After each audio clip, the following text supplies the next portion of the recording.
어제까지만 해도 모든 게 좋았습니다. 그 사람은 당신에게 문자를 보냈고, 전화를 걸었고, 당신과 함께 있고 싶어 했습니다. 당신들은 깊은 대화를 나눴고, 서로의 눈을 바라보며 무언가 특별한 것을 느꼈습니다.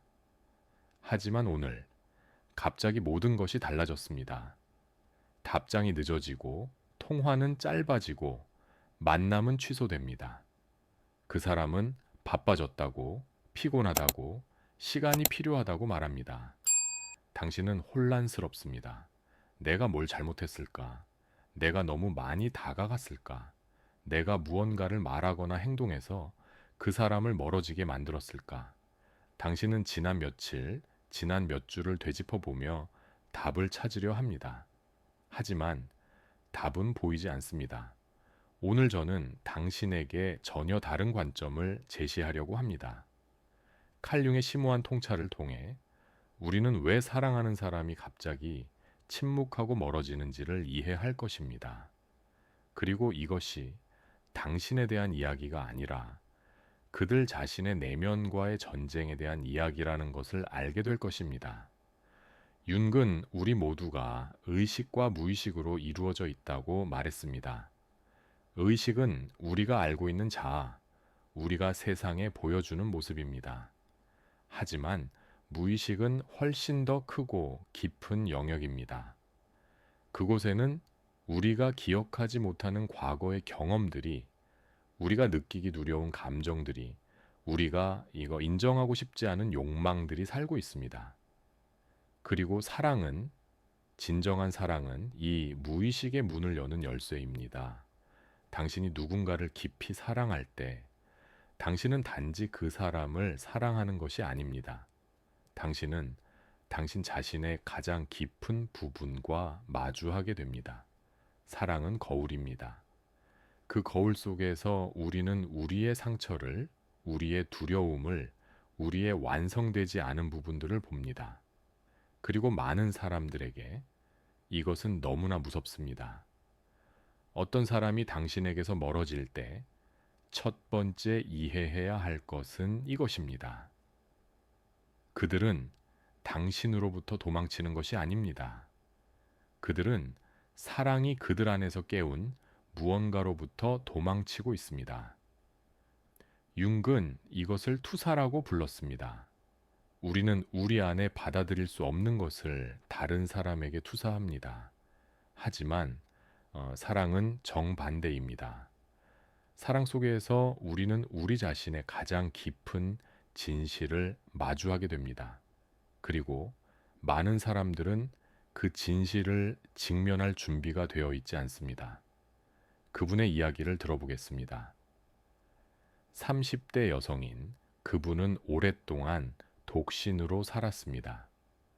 과거의 연애에서 깊은 상처를 받았고 다시는 그렇게 아프고 싶지 않았기 때문입니다. 그런데 어느 날 그분은 누군가를 만났습니다. 처음에는 가볍게 시작했지만 시간이 지날수록 그 감정은 깊어졌습니다. 그 사람은 따뜻했고 이해심이 많았고 그분을 있는 그대로 받아들여주는 것 같았습니다. 그분은 조금씩 마음의 벽을 허물고 자신의 이야기를, 자신의 상처를, 자신의 두려움을 나누기 시작했습니다. 그런데 그때였습니다. 상대방이 갑자기 거리를 두기 시작한 것은 연락이 뜸해졌고 만남이 줄어들었고 무언가 변했다는 것이 느껴졌습니다. 그분은 자신이 너무 많이 드러냈나, 너무 빨리 다가갔나 자책했습니다.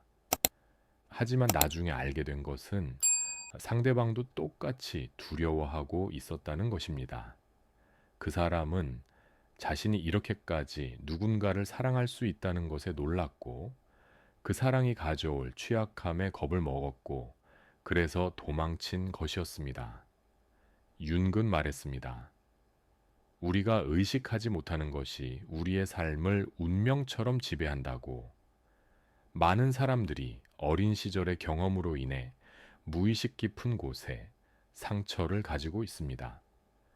부모로부터 충분한 사랑을 받지 못했거나 버림받은 경험이 있거나 신뢰했던 누군가에게 배신당했거나 사랑이 고통으로 끝나는 것을 목격했을 수 있습니다. 이런 경험들은 의식적으로는 잊혀진 것처럼 보이지만 무의식 속에 깊이 각인되어 있습니다. 그리고 그것들은 반카쇠를 기다립니다. 그 반카쇠가 바로 깊은 사랑입니다. 당신을 진정으로 사랑하게 될 때 그들의 무의식은 경보를 울립니다. 위험하다고, 다시 상처받을 것이라고, 이번에도 떠날 것이라고 속삭입니다. 그들의 이성은 당신이 좋은 사람이라는 것을, 이번은 다를 수 있다는 것을 알고 있습니다. 하지만 무의식은 훨씬 더 강력합니다. 무의식은 과거의 패턴을 반복하려 합니다. 왜냐하면 그것이 익숙하고 예측 가능하고 어떤 의미에서는 안전하기 때문입니다. 상처받는 것도 익숙하면 견딜만 합니다. 하지만 진정한 사랑은 새로운 것이고 예측할 수 없고 그래서 더 무섭습니다. 두 번째로 이해해야 할 것은 친밀감에 대한 두려움입니다. 융은 친밀감이 우리의 모든 방어막을 무너뜨린다고 했습니다. 우리가 누군가와 진정으로 가까워질 때 우리는 더 이상 우리의 가면을 쓸 수 없습니다. 우리는 있는 그대로의 모습을 보여줘야 합니다. 우리의 약점을, 우리의 결함을, 우리의 불완전함을 드러내야 합니다. 많은 사람들에게 이것은 견딜 수 없는 취약함입니다. 특히 한국 사회에서 자란 사람들은 강해야 한다고, 완벽해야 한다고, 약함을 보여서는 안 된다고 배워왔습니다. 그래서 그들은 평생 단단한 갑옷을 입고 살아왔습니다. 하지만 사랑은 그 갑옷을 벗으라고 요구합니다. 그리고 그들은 갑옷 없이 서 있는 자신을 상상할 수 없습니다. 그래서 그들은 한 발 물러섭니다. 거리를 둡니다. 침묵합니다. 이것은 당신에 대한 거부가 아닙니다. 이것은 자기 보호입니다. 서울에 사는 한 남성의 이야기입니다. 그는 늘 강하고 독립적인 사람으로 살아왔습니다. 어린 시절 아버지는 남자는 울면 안 된다고, 감정을 드러내면 약해 보인다고 가르쳤습니다. 그래서 그는 평생 자신의 감정을 숨기고 혼자 모든 것을 해결하려고 했습니다. 연애를 할 때도 마찬가지였습니다. 그는 항상 여유롭고 통제력 있고 감정적이지 않은 사람으로 보이려고 했습니다. 하지만 한 여성을 만나면서 모든 것이 달라졌습니다.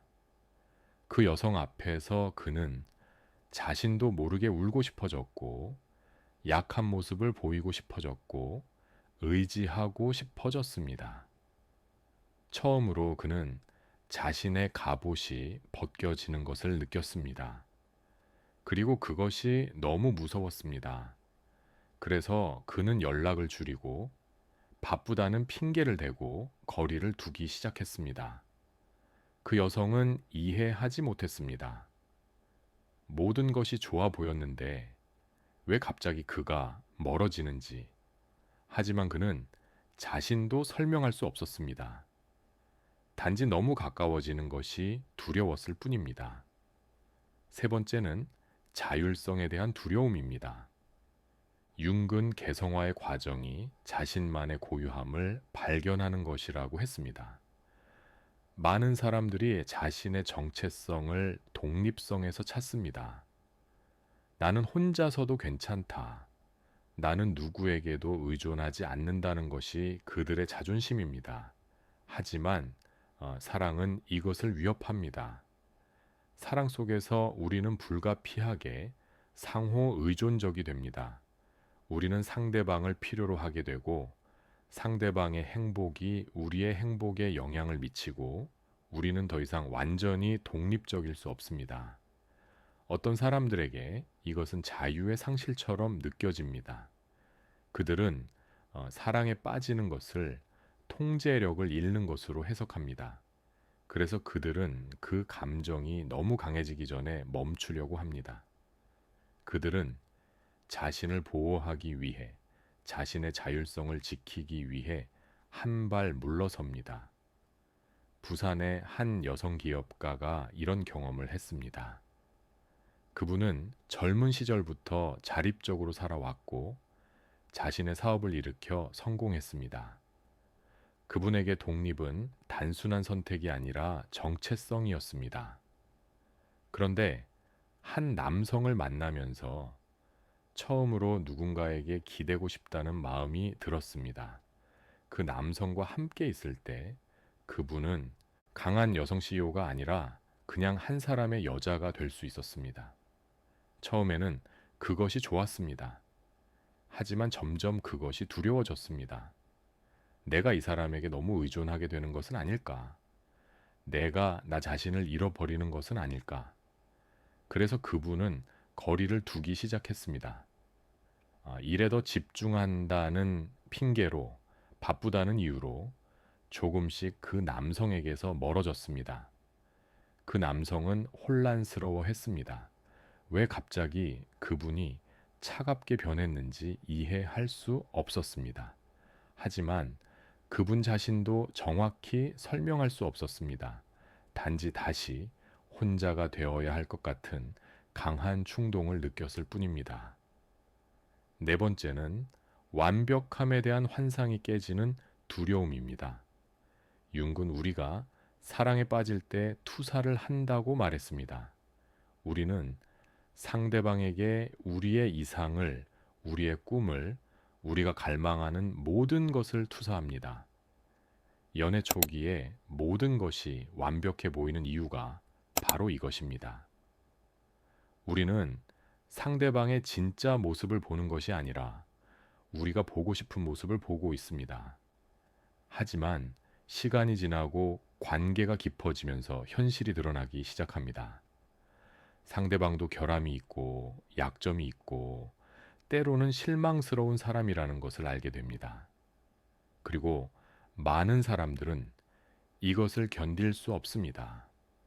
그들은 완벽한 사랑을 꿈꿨는데 현실은 복잡하고 어렵고 때로는 지루하기까지 합니다. 그래서 그들은 도망칩니다. 새로운 사랑을 찾아 다시 그 완벽한 환상 속으로 도망칩니다. 제주도에서 만난 한 커플의 이야기입니다. 그들은 서로에게 첫눈에 반했고 처음 몇 달은 마치 꿈 같았습니다. 모든 것이 완벽했고 서로가 운명의 상대처럼 느껴졌습니다. 하지만 시간이 지나면서 작은 갈등들이 생기기 시작했습니다. 사소한 습관의 차이, 가치관의 다름, 의견 충돌들이 나타났습니다. 여성은 이런 것들을 자연스러운 과정으로 받아들이고 함께 해결해 나가려고 했습니다. 하지만 남성은 달랐습니다. 그는 이것이 잘못된 관계의 신호라고 생각했습니다. 진짜 사랑이라면 이렇게 힘들지 않을 거라고, 운명의 상대라면 모든 것이 자연스럽게 맞을 거라고 믿었습니다. 그래서 그는 점점 멀어지기 시작했습니다. 연락이 줄어들고 만남이 뜸해지고 결국 그는 시간이 필요하다며 관계를 중단했습니다. 여성은 무엇이 잘못되었는지 이해할 수 없었습니다. 하지만 문제는 그녀에게 있지 않았습니다. 문제는 그가 현실의 사랑을 받아들일 준비가 되어 있지 않았다는 것이었습니다. 다섯 번째는 자기 가치감의 문제입니다. 융은 우리가 사랑받을 자격이 있다고 믿지 못하면 사랑을 받아들일 수 없다고 했습니다. 많은 사람들이 무의식 깊은 곳에 나는 충분하지 않다는 믿음을 가지고 있습니다. 나는 사랑받을 만한 가치가 없다고, 내가 진짜 모습을 보이면 상대방이 떠날 것이라고 믿습니다. 그래서 누군가가 그들을 진심으로 사랑할 때 그들은 역설적으로 두려워집니다. 이 사람이 진짜 나를 알면 실망할 것이라고, 나의 어두운 면을 보면 떠날 것이라고 생각합니다. 그래서 그들은 먼저 떠납니다. 버림받기 전에 먼저 떠나는 것입니다. 이것은 자기 충족적 예언이 됩니다. 그들은 사랑받을 수 없다고 믿기 때문에 사랑을 파괴하는 행동을 하고 결국 혼자 남게 됩니다. 그리고 이것이 그들의 믿음을 확인시켜 줍니다. 한 심리 상담사가 들려준 사례입니다. 내담자는 20대 후반의 남성이었는데 그는 늘 관계의 초반에는 열정적이다가 관계가 깊어지면 도망치는 패턴을 반복했습니다. 그는 진심으로 사랑하고 싶었지만 매번 같은 일이 반복되었습니다. 상담을 통해 드러난 것은 그의 어린 시절 경험이었습니다. 그의 부모는 매우 엄격했고 완벽을 요구했습니다. 그가 좋은 성적을 받으면 당연한 것으로 여겨졌고 조금이라도 실수하면 실망과 질책이 따라왔습니다. 그는 자신이 완벽할 때만 사랑받을 수 있다고 배웠습니다. 그래서 어른이 된 지금도 그는 자신의 불완전한 모습을 보이는 것을 두려워했습니다. 연애 초기에는 최선의 모습을 보일 수 있었지만 시간이 지나면서 진짜 자신이 드러나기 시작했습니다. 그리고 그때마다 그는 공포에 휩싸였습니다. 상대방이 진짜 나를 알게 되면 떠날 것이라는 확신 때문이었습니다. 그래서 그는 먼저 떠났습니다. 여섯 번째는 과거의 트라우마가 재현되는 두려움입니다. 융은 우리의 무의식이 과거의 상처를 기억하고 있다가 비슷한 상황이 오면 우리를 보호하려 한다고 했습니다.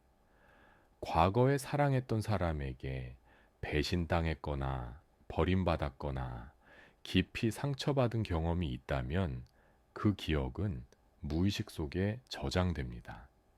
그리고 새로운 사랑이 그때의 감정을 조금이라도 떠올리게 하면 무의식은 경보를 울립니다. 도망쳐라. 다시 상처받기 전에 떠나라고 명령합니다. 이것은 이성적인 판단이 아닙니다. 이것은 생존 본능입니다. 하지만 문제는 이 본능이 현재 상황을 정확히 판단하지 못한다는 것입니다. 지금의 사람은 과거의 사람과 다를 수 있습니다. 지금의 상황은 과거와 전혀 다를 수 있습니다. 하지만 무의식은 구분하지 못합니다. 무의식은 단지 위험하다는 신호만 보냅니다. 인천에 사는 한 여성의 이야기입니다. 그분은 20대의 첫 사랑과 오래 연애했습니다. 그들은 결혼을 약속했고 그분은 그 사람이 자신의 전부라고 생각했습니다. 하지만 어느 날 갑자기 그는 다른 사람과 바람을 피우고 있다는 것이 밝혀졌습니다. 그분은 완전히 무너졌습니다. 자신이 무엇을 잘못했는지, 왜 자신은 충분하지 않았는지 끊임없이 자책했습니다. 오랜 시간이 지나 그분은 겉으로는 회복된 것처럼 보였습니다. 새로운 사람을 만나고 다시 사랑을 시작했습니다. 하지만 관계가 깊어질수록 이상한 일이 일어났습니다. 상대방이 조금이라도 늦게 연락하면 불안해졌고, 다른 여성과 대화하는 것을 보면 질투가 났고, 끊임없이 사랑을 확인받고 싶어 했습니다. 그리고 결국 그 관계는 그분의 불안 때문에 깨졌습니다. 그 다음 관계에서는 전략을 바꿨습니다. 처음부터 너무 깊이 빠지지 않으려고 했고, 항상 거리를 유지했고, 상대방이 가까이 오면 물러났습니다. 그분은 자신을 보호하려고 했지만, 결과적으로 진정한 친밀감을 경험할 수 없게 되었습니다. 일곱 번째는 변화에 대한 두려움입니다. 융은 진정한 사랑은 우리를 변화시킨다고 했습니다. 사랑 속에서 우리는 더 이상 예전의 우리로 남을 수 없습니다. 우리는 성장하고 확장되고 새로운 사람이 됩니다. 어떤 사람들에게 이것은 흥분되는 모험입니다. 하지만 다른 사람들에게는 정체성의 위기입니다. 그들은 자신이 누구인지 알고 있었고 자신의 삶이 어떻게 돌아가는지 알고 있었습니다. 하지만 사랑은 모든 것을 뒤흔듭니다. 갑자기 그들은 자신이 누구인지 확신할 수 없게 됩니다. 그들의 우선순위가 바뀌고 그들의 꿈이 달라지고 그들의 일상이 재구성됩니다. 그리고 많은 사람들은 이 불확실성을 견딜 수 없습니다. 그래서 그들은 익숙한 곳으로, 안전한 곳으로, 예전의 자신으로 돌아가려고 합니다. 광주의 한 예술가가 이런 경험을 했습니다. 그는 평생 자유로운 영혼으로 살아왔습니다. 정해진 직장도 없었고, 일정한 수입도 없었고, 오직 예술만이 그의 삶이었습니다.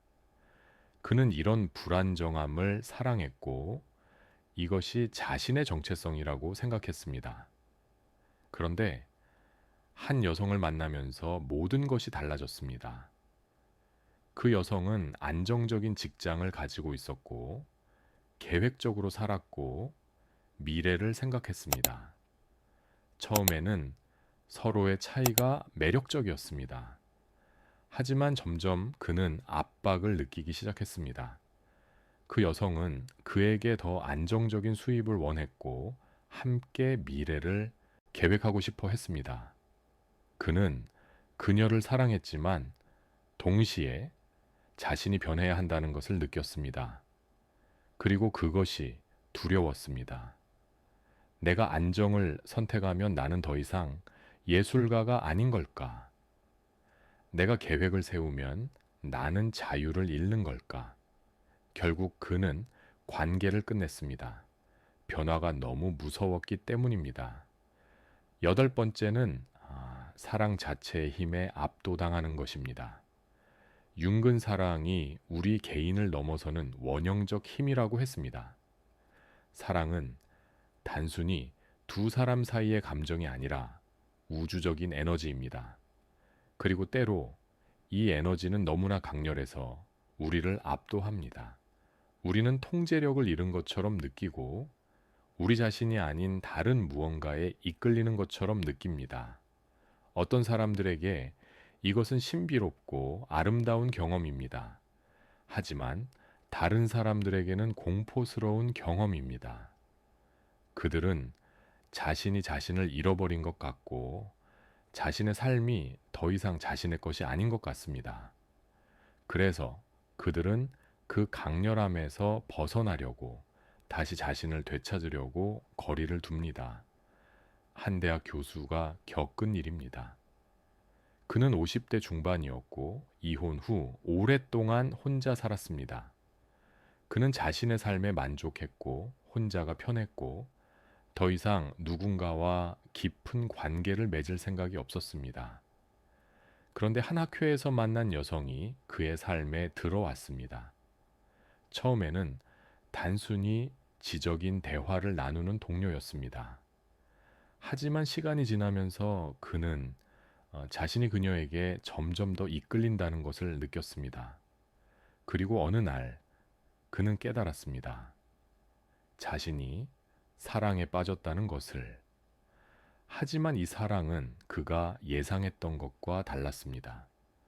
그것은 조용하고 이성적인 것이 아니라 격렬하고 압도적이었습니다. 그는 밤에 잠을 이룰 수 없었고 강의 중에도 그녀를 생각했고 모든 것이 그녀로 가득 찼습니다. 그리고 그것이 너무 무서웠습니다. 50이 넘은 나이에 이렇게 통제력을 잃는다는 것이, 이렇게 누군가에게 집착한다는 것이 그에게는 수치스럽고 두려운 일이었습니다. 그래서 그는 거리를 두기 시작했습니다. 만남을 피했고 연락을 줄였고 결국 그 관계를 끝냈습니다. 그렇다면 이 모든 것을 이해한 당신은 어떻게 해야 할까요? 당신이 사랑하는 사람이 갑자기 멀어졌을 때 당신은 무엇을 할 수 있을까요? 첫 번째는 그것을 개인적으로 받아들이지 않는 것입니다. 그들의 침묵은 당신에 대한 것이 아닙니다. 그것은 그들 자신의 내면과의 전쟁입니다. 당신이 뭔가 잘못했기 때문도 아니고 당신이 충분하지 않기 때문도 아닙니다. 그들은 단지 자신의 두려움과 싸우고 있을 뿐입니다. 두 번째는 공간을 주는 것입니다. 그들을 쫓지 마십시오. 설득하려고 하지 마십시오. 그들이 필요로 하는 것은 시간과 공간입니다. 자신의 감정을 이해하고 자신의 두려움을 직면하고 자신의 결정을 내릴 시간이 필요합니다. 당신이 그들을 압박하면 할수록 그들은 더 멀어질 것입니다. 세 번째는 자신의 내면을 들여다보는 것입니다. 융은 모든 관계가 거울이라고 했습니다. 그들이 당신에게서 도망친다면 당신 안에서 무엇이 일어나고 있는지 살펴보십시오. 당신도 혹시 친밀감을 두려워하고 있지는 않습니까? 당신도 혹시 완전히 사랑하는 것을 주저하고 있지는 않습니까? 때로 우리는 도망치는 사람을 끌어당깁니다. 왜냐하면 우리 자신도 무의식적으로 거리를 원하기 때문입니다. 이것을 인정하는 것은 어렵지만 매우 중요합니다. 네 번째는 그들의 여정을 존중하는 것입니다. 모든 사람은 자신의 속도로 성장합니다. 어떤 사람들은 빨리 치유되고 어떤 사람들은 오랜 시간이 걸립니다. 그들이 아직 준비되지 않았다면 당신은 그것을 받아들여야 합니다. 사랑은 때로 기다림입니다. 하지만 무한정 기다리는 것은 아닙니다. 다섯 번째는 당신 자신의 가치를 지키는 것입니다. 그들이 돌아오기를 기다리면서 당신의 삶을 멈추지 마십시오. 당신은 당신의 삶을 계속 살아야 합니다. 당신의 꿈을 추구하고 당신의 관계를 소중히 하고 당신 자신을 사랑해야 합니다. 만약 그들이 돌아온다면 그것은 당신이 기다렸기 때문이 아니라 그들이 준비되었기 때문일 것입니다. 그리고 만약 그들이 돌아오지 않는다면 당신은 이미 앞으로 나아가고 있을 것입니다. 여섯 번째는 진실을 말하는 것입니다. 만약 그들과 대화할 기회가 있다면 솔직하게 말하십시오.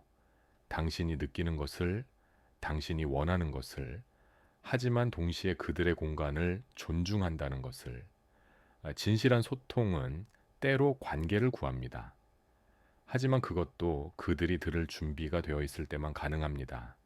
일곱 번째는 놓아줄 준비를 하는 것입니다. 이것이 가장 어렵지만 가장 중요합니다. 융은 말했습니다. 진정한 사랑은 소유하지 않는다고. 만약 그것이 당신의 것이라면 그것은 돌아올 것이고, 만약 그것이 당신의 것이 아니라면 그것은 결코 당신의 것이 아니었습니다. 당신이 붙들고 있으면 있을수록 그것은 더 빨리 사라집니다. 하지만 당신이 놓아주면 두 가지 중 하나가 일어납니다. 그들이 돌아오거나 또는 당신이 더 나은 무언가를 위한 공간을 만들게 됩니다. 놓아준다는 것은 포기하는 것이 아닙니다. 놓아준다는 것은 통제를 내려놓는 것입니다. 그것은 결과에 집착하지 않고 삶이 당신을 어디로 데려가는지 신뢰하는 것입니다. 서울의 한 여성이 이런 경험을 했습니다. 그분은 2년 동안 한 남성과 온오프를 반복했습니다. 그는 가까이 왔다가 멀어지고 다시 돌아왔다가 또 떠났습니다. 그분은 그를 사랑했고 그가 변할 것이라고 믿었습니다. 하지만 시간이 지나면서 그분은 깨달았습니다. 그는 변하지 않을 것이라고.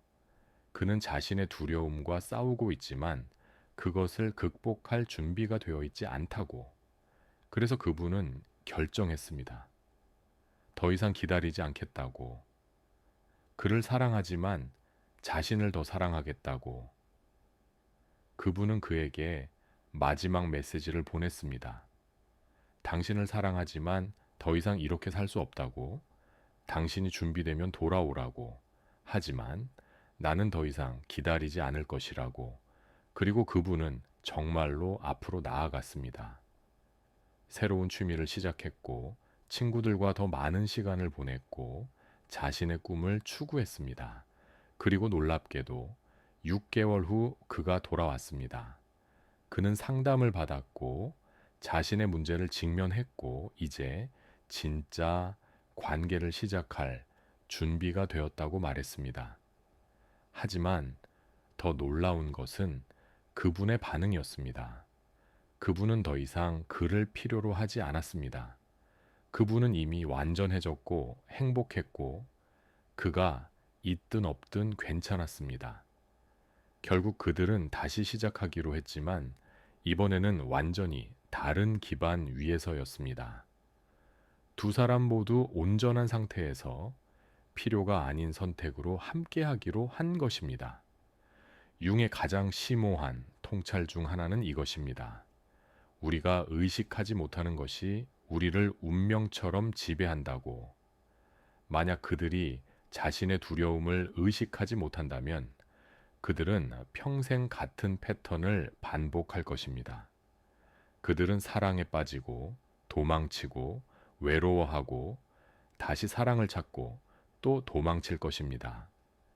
하지만 만약 그들이 용기를 내어 자신의 내면을 들여다본다면, 만약 그들이 자신의 상처를 직면하고 치유한다면 그들은 변할 수 있습니다. 그리고 그때 그들은 진정한 사랑을 할 수 있게 됩니다. 당신은 그들을 구할 수 없습니다. 당신은 그들을 고칠 수 없습니다. 그들만이 자신을 구할 수 있습니다. 하지만 당신은 그들에게 거울을 보여줄 수 있습니다. 당신의 사랑으로, 당신의 인내로, 당신의 경계로 당신은 그들에게 다른 방식이 가능하다는 것을 보여줄 수 있습니다. 하지만 가장 중요한 것은 당신 자신입니다. 이 경험이 당신에게 무엇을 가르치고 있습니까? 당신 안에 어떤 부분이 이 사랑을 통해 깨어나고 있습니까? 당신의 어떤 상처가 이 관계를 통해 드러나고 있습니까? 융은 말했습니다. 모든 만남은 우연이 아니라고. 우리는 우리에게 필요한 사람을 만나고 우리가 배워야 할 것을 가르쳐 줄 사람을 만납니다. 만약 그들이 당신에게서 멀어졌다면 그것은 당신에게 무엇을 말하고 있습니까? 아마도 그것은 당신이 스스로를 사랑하는 법을 배워야 한다는 것일 수 있습니다. 아마도 그것은 당신이 혼자서도 완전할 수 있다는 것을 깨달아야 한다는 것일 수 있습니다. 아마도 그것은 당신이 진정으로 당신을 소중히 여기는 사람을 기다려야 한다는 것일 수 있습니다. 사랑은 때로 우리를 아프게 합니다. 하지만 그 아픔은 성장의 아픔입니다.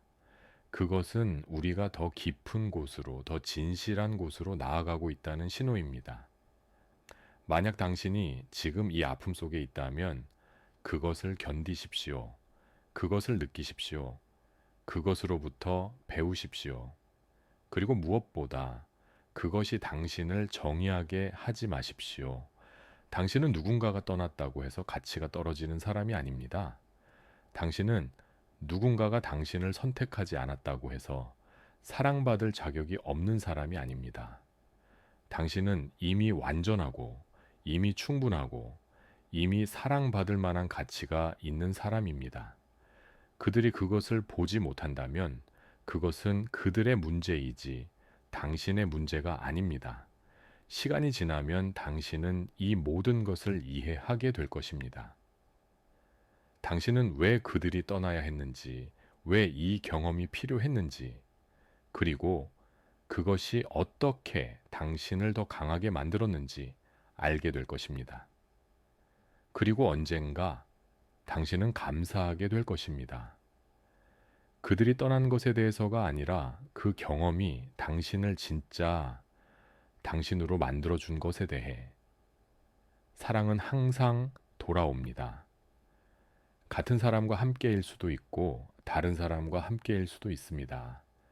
하지만 당신이 배운 것, 당신이 성장한 것은 영원히 당신의 것입니다. 그리고 그것이야말로 가장 큰 선물입니다.